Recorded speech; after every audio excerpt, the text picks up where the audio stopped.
I watched an 8-year-old child tell the most dangerous man in the city what to do, and the man listened. I still can't explain what happened that afternoon. Before I get into it, drop a comment right now and tell me where you are watching from tonight. I want to see how far this story travels. 1 week before this happened, somebody had spray painted a message on the wall outside Mr. D's building. By Wednesday, the wall had been repainted, the painter had left the neighborhood, and nobody asked where he went. That is the kind of man Mr. D was, not loud about it, just final. But every Friday, that same man slowed his black car at this corner and handed a folded bill to a little boy named Marcus, 8 years old, gap-toothed, shoes held together with electrical tape. No explanation, no conversation, just the money. And then the car moved on like it had never stopped. People on the block had theories. Some said Mr. D had a son once around Marcus's age and that the boy had not made it past his 3rd birthday. Some said Marcus simply caught him on a good day, years ago, and Mr. D was too proud to stop what he had started. Nobody knew for certain. What everybody knew was that the ritual had been running for over a year without a single interruption. Through rain, through the week, someone firebombed a rival's car 2 blocks over, through everything. Every Friday was that corner. That boy, Marcus, understood it the only way a child can. He showed up every Friday, even though his grandmother had sat him down twice and said, "Baby, you stay away from that man and that car," even though he knew the way kids in certain neighborhoods always know exactly what Mr. D's money came from. He showed up because on weekends, that money was sometimes the difference between eating and not eating. And Marcus was 8, not stupid. He knew the difference. Then came the Friday I cannot stop thinking about. I was sitting on the stoop across the street when I noticed the car was already parked. Engine off.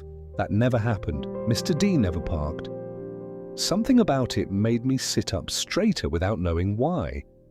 Marcus rounded the corner right on time and slowed down when he saw the car sitting there like that.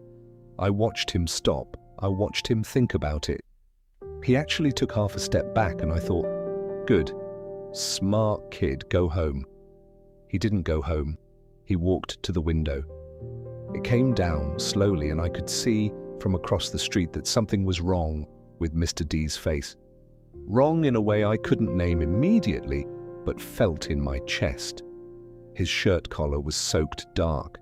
His hand on the door was trembling in a way that had nothing to do with cold because it was 60 degrees outside. Marcus took the money, started walking. He made it maybe 30 feet before he stopped dead in the middle of the sidewalk.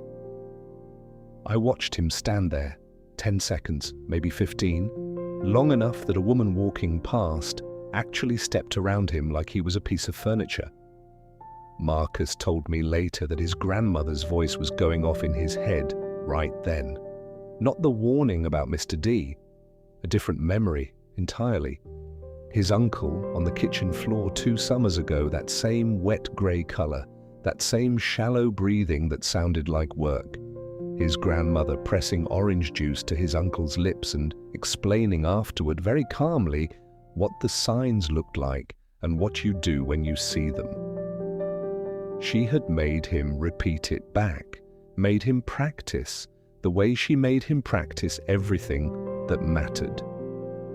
Marcus turned around. He walked back to the car and knocked on the window. Nothing.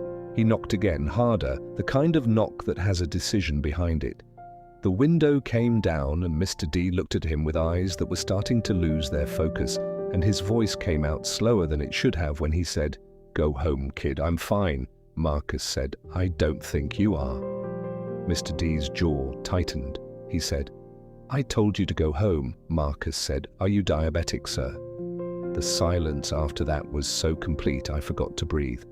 Mr. D said nothing, but his hand, the one gripping the door, relaxed slightly. And that was enough.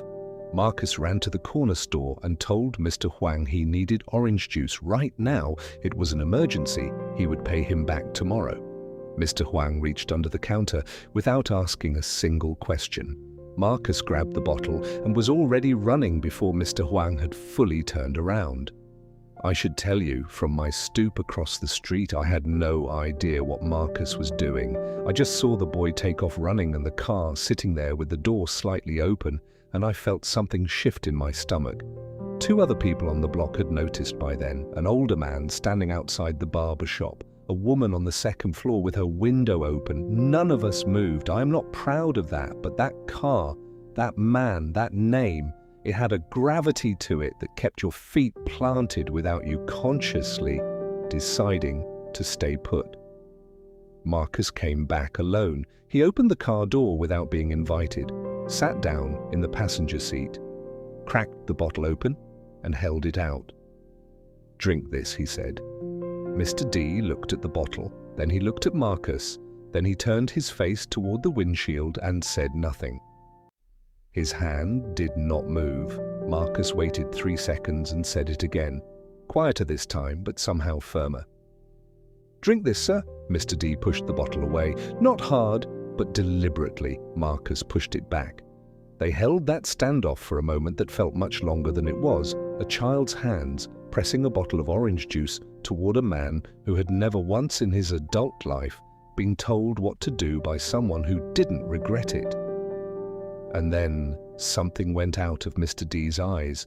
Not the stubbornness, something else. The last bit of energy he had been using to hold himself upright. His head dropped slightly and Marcus moved fast, pressing the bottle to his mouth the same way his grandmother had done for his uncle, steady and certain and not asking permission anymore. Mr. D drank. His shaking eased almost immediately. And for the first time that afternoon, his shoulders dropped. I watched them sit there together for almost 15 minutes, not speaking. A few people walked past the car without glancing at it, which told me everything about how trained this neighborhood had become to look away from anything involving that vehicle. The barbershop man had gone back inside. The woman had closed her window. Whatever was happening in that car, the block had collectively decided it was not their business. But I stayed. I don't know why.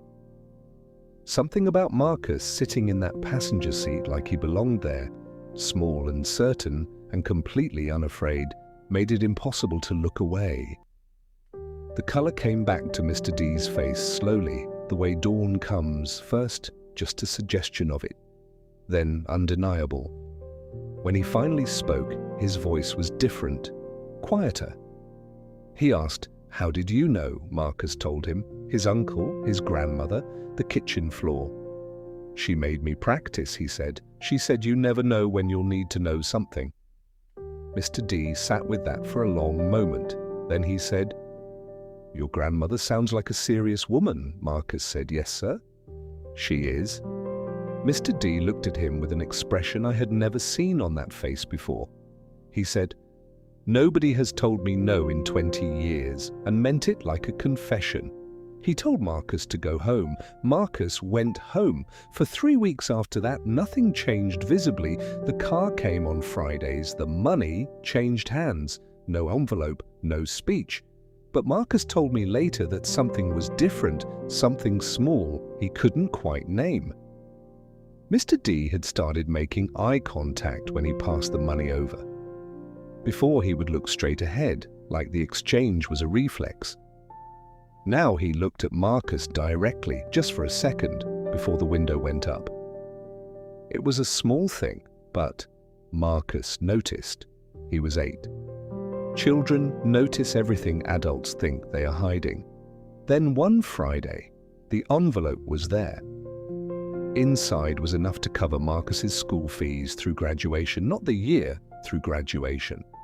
And a single handwritten line that said, "This will never be enough, but I am going to spend a long time finding out what is."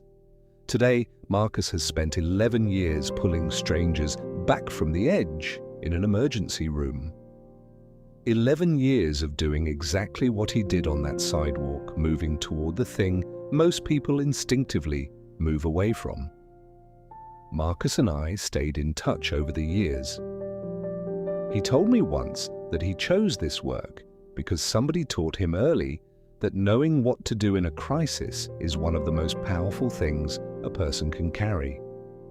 He didn't say who, but I know it wasn't just his grandmother. It was also a scared 8-year-old kid who turned around when every sensible instinct he had was screaming at him to keep walking. 30 feet, 10 seconds, one decision that nobody around him would have blamed him for not making. I think about that a lot. Hit the like button if this one got you, and share it with someone tonight who needs to hear it.